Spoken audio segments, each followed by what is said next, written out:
joining us. I'm Annie Gorski. I'm the City of Salem's Economic Development Manager. I'm going to be giving you an overview of the city's COVID Business Grant Program, and we will have plenty of time for questions at the end. So before we get started, just a couple of housekeeping items.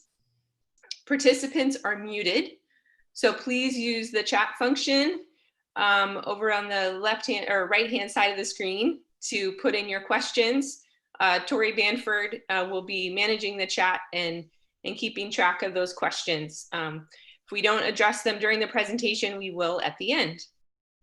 The other quick housekeeping item is to select everyone when you're using the chat, so we make sure that we can see those versus sending that just to one individual. The session is being recorded on the city's YouTube channel. We will send that out after the session for those that were unable to participate. And we will also share a question and answer sheet that covers questions from today, as well as questions we've been receiving via email. So again, welcome. I wanted to introduce a few other folks on the call this morning. The city is partnering with Willamette Workforce Partnership. They are our regional workforce organization based in Salem. They will be administering the grant program on the city's behalf. So we have several staff, as well as the director from Willamette Workforce this morning. They will be listening in and potentially helping with questions. Also have, so I don't know if you want to put your video on real quick and introduce yourselves or wave. Hi, everybody. I'm Kim Parker-Jadenis. I'm the director of Willamette Workforce Partnership and looking forward to working on this, this grant application for everybody. And then Tori with the City of Salem. So thank you. So as I mentioned, we'll be giving an overview of the program and then jumping into questions. So to start, how much funding is available? The city has $188,000 currently to make available in this first round of grants. We are also in the process of seeking approval from the federal government, specifically the Housing and Urban Development Department, HUD, for an additional $200,000 that we hope to launch in July or August of this year. Because of the source of that funding will be available to micro enterprise businesses, so businesses with 0 to 5 employees, and those that are considered low to moderate income. That is an individual that is earning between 30% and 80% of the area median income. We happy to answer more questions about that at the end. Who is eligible? So businesses impacted negatively by COVID-19. We know many of our businesses have been closed or and some have reopened, some are still waiting to reopen. We know that even in the reopening phases, whether it's phase 1 or phase 2, that business does not look like it did for you before COVID. We know that there are limitations on the number of businesses or customers allowed in your spaces, and likely your revenue has been impacted significantly. So this grant is targeting those businesses impacted by the closure and experiencing revenue loss. We are targeting those businesses that engage and interact with the public with 0 to 40 full-time equivalent positions. So businesses such as restaurants and bars or retail that have part-time positions are also eligible. The other qualification is that your business has been in operation since January of 2019. And in terms of franchises, only local franchises are eligible for this grant. Who is not eligible? Nonprofits. We will be launching a small grant program for nonprofits later this summer, likely in July. So that is a way that we are hoping to help that sector. But they are not eligible for this particular grant program. The other stipulation is businesses that have received some other COVID assistance. So we know some of our businesses have gone directly to their banks and may have received some assistance through the bank. What we're focusing on in terms of those businesses that are not eligible for this first round is businesses that have accessed the federal programs through the CARES Act. For example, the EIDL program or the PPP program, as well as other COVID grant programs.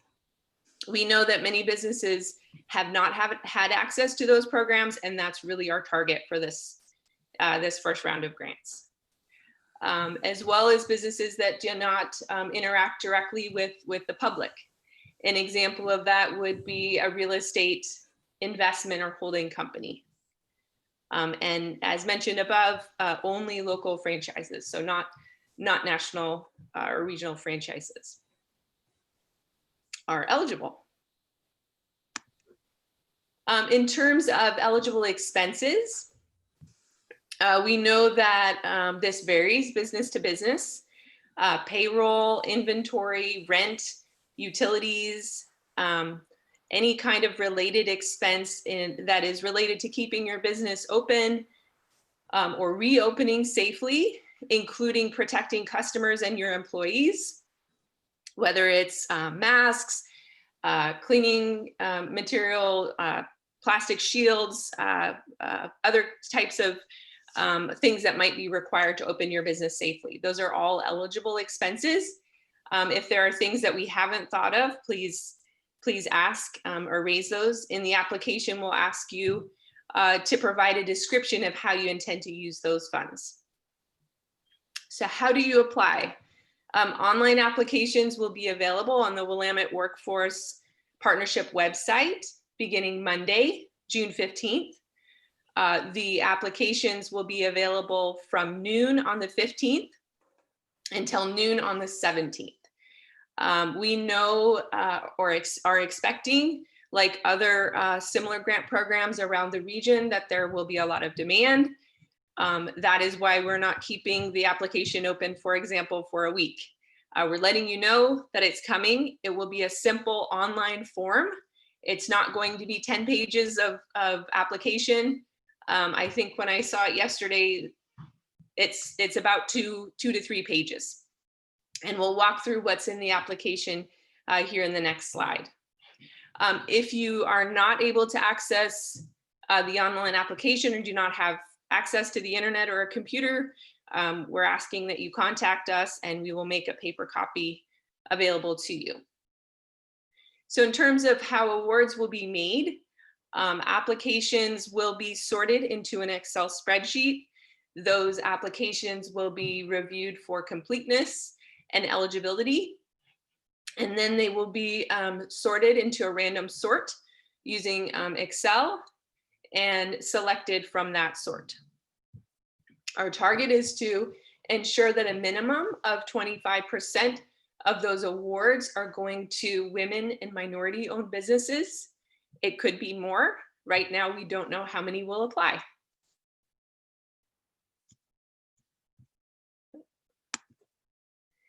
So just in terms of, to give you an overview of what to expect when you see that grant application on Monday, we'll be looking for the business name and address.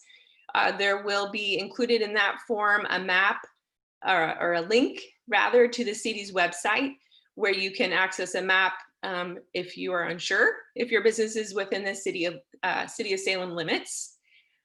We're asking for your tax identification number, the NAICS code that is, and there will be a link. If you don't know your code, there'll be a link to where to find that. That's an industry code so that we can, when we're reporting back on the types of businesses that receive this grant, we can share the types of industries, for example, restaurant being one that were awarded the grant. Number of full-time employees, full-time equivalent employees on March 8th. And that is pre-COVID. We want to know how many part-time or full-time employees you had prior to that start. That's how we will determine whether or not you're in that 0 to 40 employee range that's eligible for the grant. A description of any job losses. That's another thing we're asking for. You know, is this grant, for example, going to be able to allow you to hire back someone that was temporarily laid off? That's something that we'd like to know with the grant. And then how COVID-19 has impacted your business and how you intend to use the funds.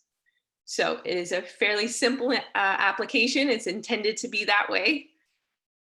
In terms of notification, my understanding from Willamette Workforce Partnership is that businesses that are awarded the funds or are selected from that random sort should be notified and receive funds sometime in July.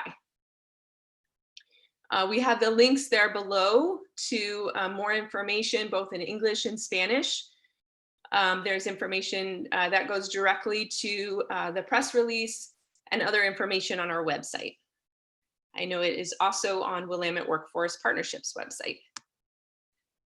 So I'll end there with the overview, and we're happy, as I said, to answer questions. Please put those in the chat box. Thank you.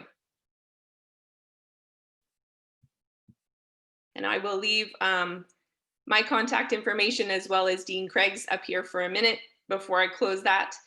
That is for any questions regarding the application, whether before Monday or between Monday and Wednesday. So thank you.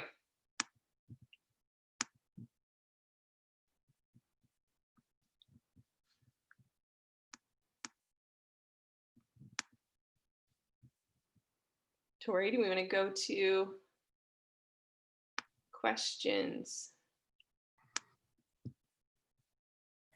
Yeah, I just put a reminder in the chat box to enter your question there.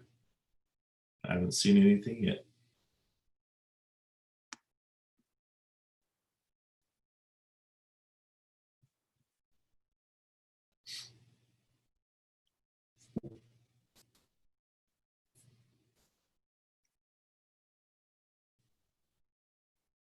Kim or Susie or Veronica, are there questions that you've been getting in the last couple of days that you think others would benefit hearing from?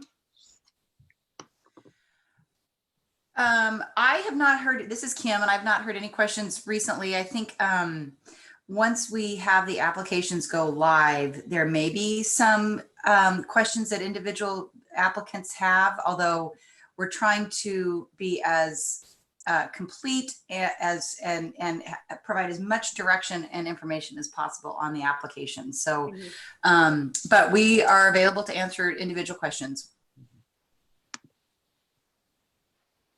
It looks like Susie has a question. Yep. About the income limitations. So Annie, do you want to speak to that for this, both this round and the next round? Okay, and so that's just to clarify, there are no income restrictions or limitations for this first round of grants. What Susie's referring to and what I was referring to in the presentation is for the next round. We want people to know that if they are earning between 30 and 80% of the area median income, and I can tell you what that is here shortly, and they have between 0 and 5 full-time employees, that there is another round of funding coming. So 200,000. If you can wait, we're encouraging you to wait. And so how will that be verified? That's in the next round of funding. We will be asking for, and this is based on the federal requirements, we will be asking for tax returns to verify income.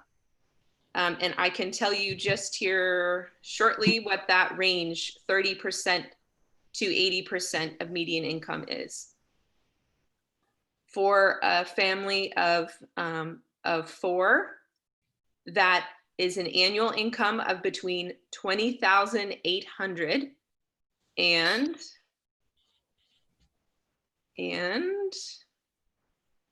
59, forgive me, I'm looking at small numbers.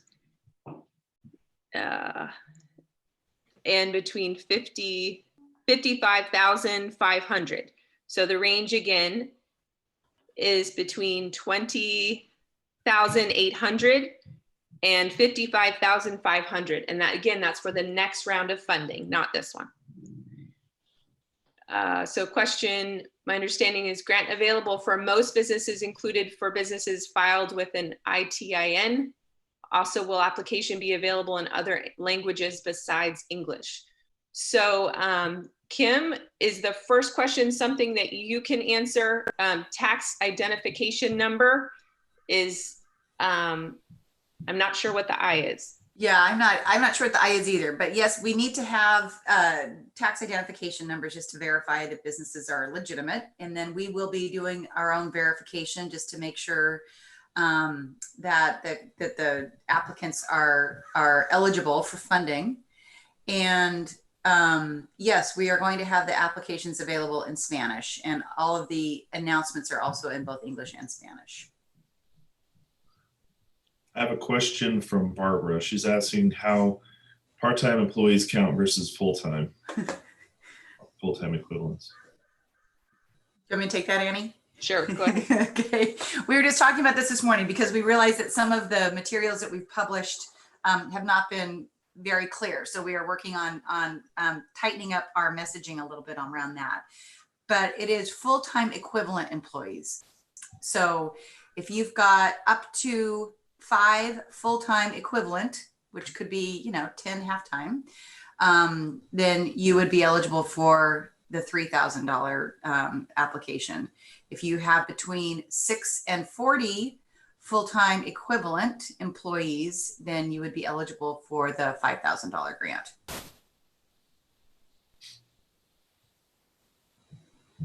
I see another question about Social Security to apply. We are not asking for that information in this round of funding, and there is no review or requirement, no checking that we're doing, correct me if I'm wrong, Kim, regarding citizenship. Yep, I think that's correct. I think we just need to make sure the business is a legitimate business and that we can verify its legitimacy.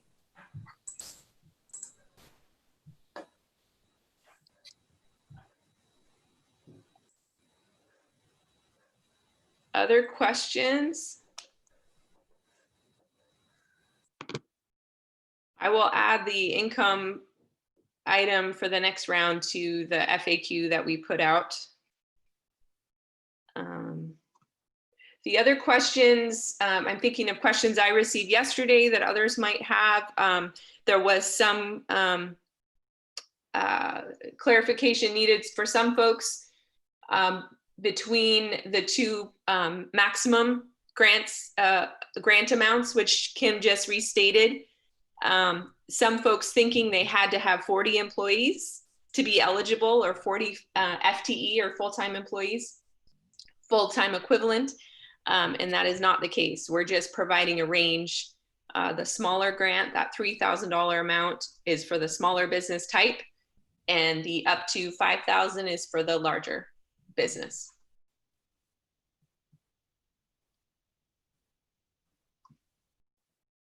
Well, this could be a short webinar if we don't have other questions.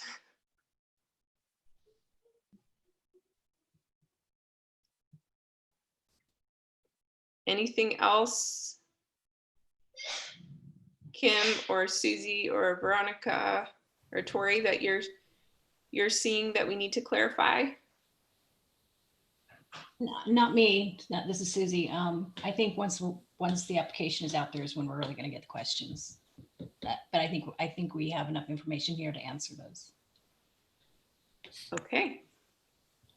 Well, then we will conclude the informational session. Thank you, everyone, for participating. We will, I can put the contact information up here one last time if you'd like for follow-up questions. And we'll conclude the webinar. Thanks, everyone, for joining us. Thanks, Annie. Thank you.